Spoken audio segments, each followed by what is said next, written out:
Olá, gente, tudo bem? Espero que esteja tudo bem com vocês. Vamos então para mais uma videoaula de geografia.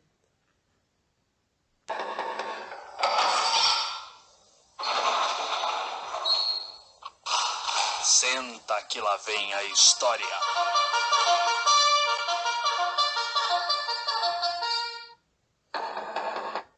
Quando a gente fala de história, né, a gente sempre pode começar com Era uma vez, né, há muito tempo atrás.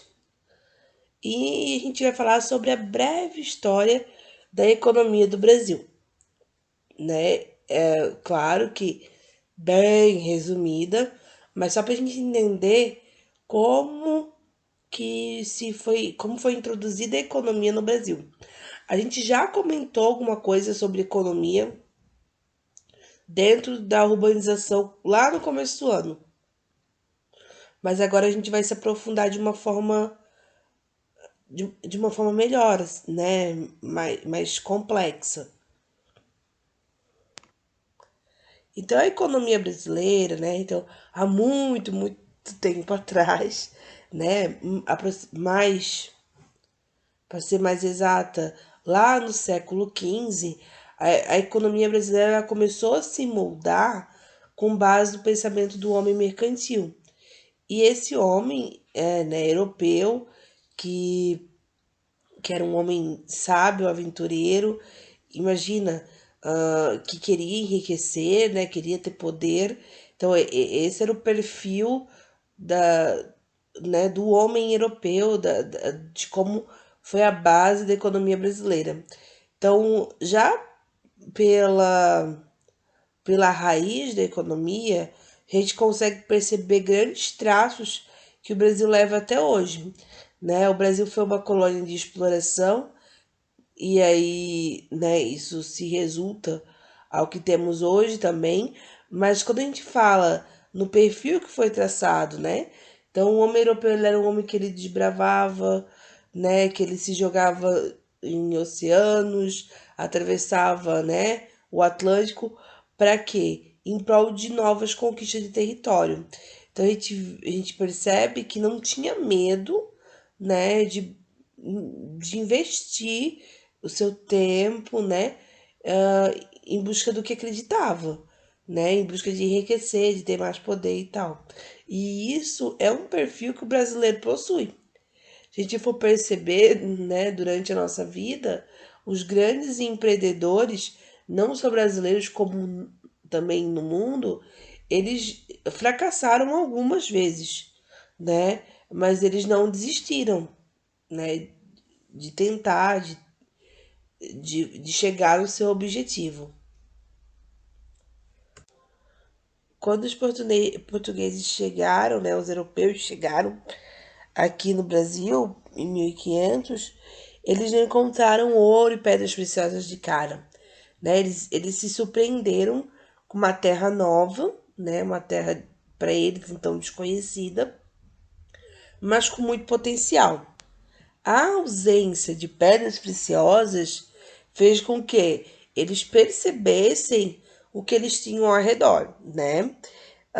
E olhassem para a Mata Atlântica no litoral nordestino. Então, era exuberante, era uma, né? A biodiversidade era muito grande. E essa Mata Atlântica, na verdade, é onde eles primeiro pararam, né, ali tem aquele mapinha da Bahia, até ter uma caravela. Foi exatamente na Bahia, né, no litoral nordestino. E essa mata, ela estava recheada de uma árvore bem comum para cá, que é o pau-brasil. Então, até por muitos anos, o pau-brasil, ele sofreu quase uma extinção, né? Hoje ele é plantado para reflorestamento também, mas é uma planta nativa e não pode ser cortado para fazer lenha, enfim.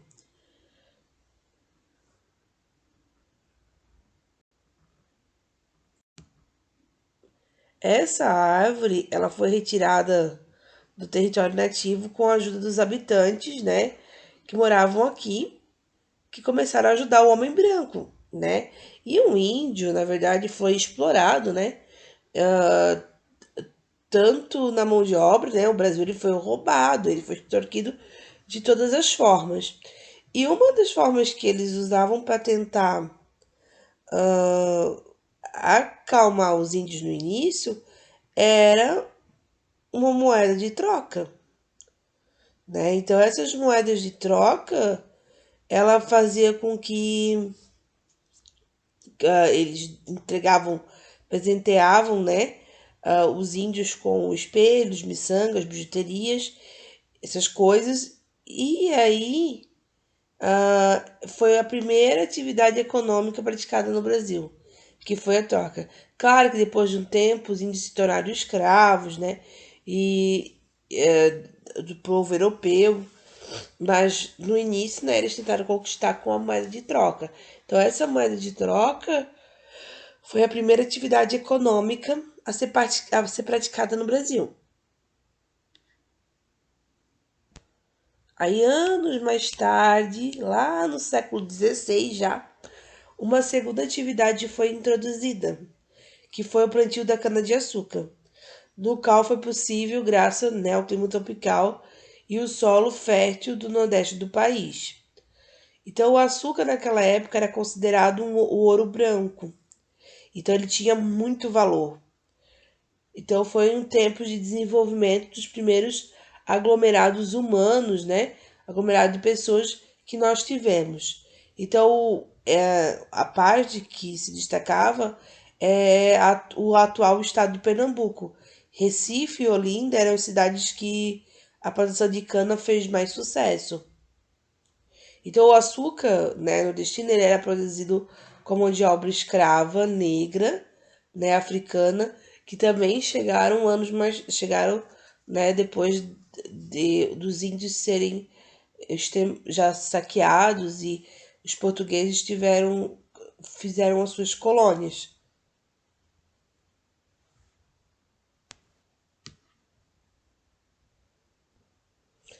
Anos mais tarde, né, essa mão de obra escrava, ela também se tornou uma fonte de negócio no Brasil, né? Com a venda e troca de escravos vindos da África, do Brasil para a Europa, né? Através de câmbio, né? Ilegais. Juntamente com o plantio da cana-de-açúcar, outra atividade paralela, né? Que 5 séculos depois desse período faria com que o Brasil se tornasse o maior produtor no mundo era de gado, de carne bovina. Então o Brasil, por muito tempo, ele era o principal país, né? O maior produtor de carne bovina do mundo. E esses traços já foram introduzidos lá na época da colonização, do Brasil colônia. No século seguinte, com a queda da produção do açúcar, houve a descoberta do ouro, né, lá no Sudeste. Então, onde se localiza mais ou menos Minas Gerais. O Brasil começou então uma produção de ouro, né, que foi uma atividade de alto lucro e durou praticamente 100 anos. Um tempo relativamente curto, mas que acabou enriquecendo várias pessoas. Já no século XIX, a atividade econômica que mais predominava era a produção de café. O café ele é uma planta asiática que foi, né, inserida na economia brasileira lá nos tempos imperiais e ele foi fundamental para o setor da economia, né, agrícola no Brasil. E depois se desenvolveu, né, e se tornou também, além do plantio, a industrialização do café. O café possibilitou o acúmulo do capital, forneceu grandes investimentos na atividade industrial E lá, depois, em 1920, a gente teve a crise cafeira. Teve a crise cafeira, mas essa crise fez com que abrisse porta, então, para a industrialização brasileira. Então, para se iniciar a industrialização no Brasil. Ali a gente vê que são linhas de montagem, né, de carro, automotiva no caso, né, e que até hoje a industrialização brasileira ela continua em plena expansão, né, a gente está em crescimento. Então era isso, né? A gente ainda está em desenvolvimento econômico aqui no Brasil. A gente vai conhecer nessas nossas próximas aulas o que são atividades econômicas, né? Quais as principais atividades econômicas do Brasil, os setores das atividades. E eu acho um conteúdo muito interessante porque é um conteúdo que a gente vive com, né, diariamente e vocês também estão em contato com com ele diariamente, porque muitos já trabalham. Então é isso, gente. Até a próxima aula. Beijo no coração. Tchau, tchau.